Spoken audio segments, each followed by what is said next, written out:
1 second. Couldn't resist.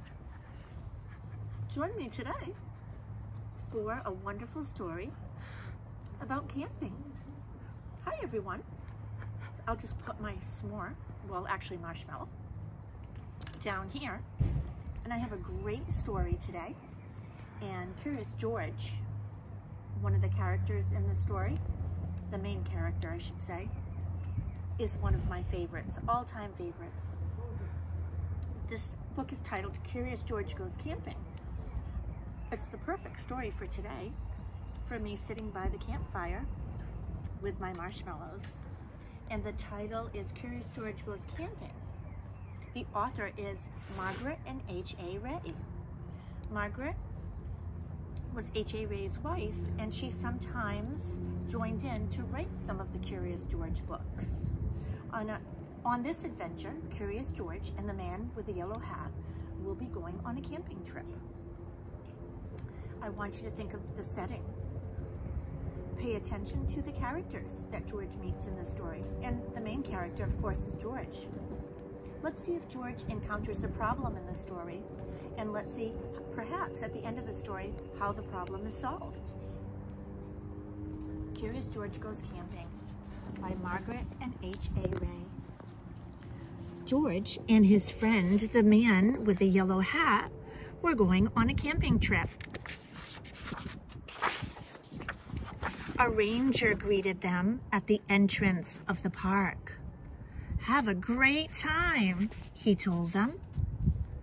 They drove to a lake. "Here's a good spot to set up camp, George," said the man with the yellow hat.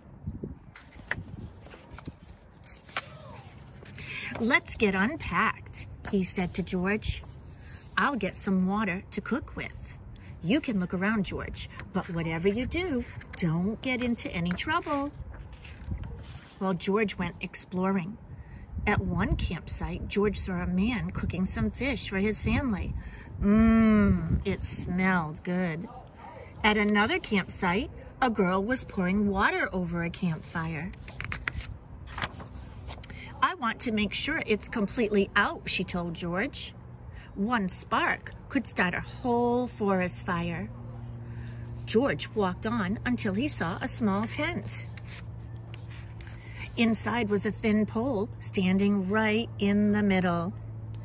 Suddenly, George heard footsteps. Someone was coming. He jumped into the tent and knocked over the pole. "Who's in there?" a man shouted. "Come right out now." He was angry. George crawled out and ran away. The man, he ran after him. George climbed to the top of a tall tree. Now he was safe. From the top of the tree, he could see the man in the yellow hat returning to the campsite with a bucket of water. Then George saw something scary. Smoke was coming out from an empty campsite. There was a fire. George had to stop the fire, and he knew just what to do. He climbed down and ran to get the bucket of water from his own campsite. George grabbed the bucket and ran past all the other campers. "Where's that monkey going?" a camper shouted. "Daddy, I see smoke," yelled a little girl. The man with the yellow hat came rushing out of his tent. "Fire!" he yelled.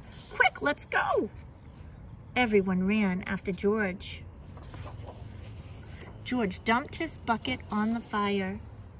Everybody helped pour water on the fire until it was out. The ranger came to see what had happened. So did the man whose tent had fallen down. "Good job, George," he said. "I'm sorry I was angry at you." "You're a real fine scout," said the ranger. "Hooray for George," everyone shouted. And George and the man with the yellow hat went back to their campsite to have dinner. "George," said the man with the yellow hat, You did all right today. The end. So I hope while we were reading that story, you thought about the setting, the main character, George, and the problem, because George did encounter a problem in that story, and how that problem was solved at the end. And if you don't mind, I'd just like to finish my marshmallow over the fire now. So until next time, keep on reading. See you soon.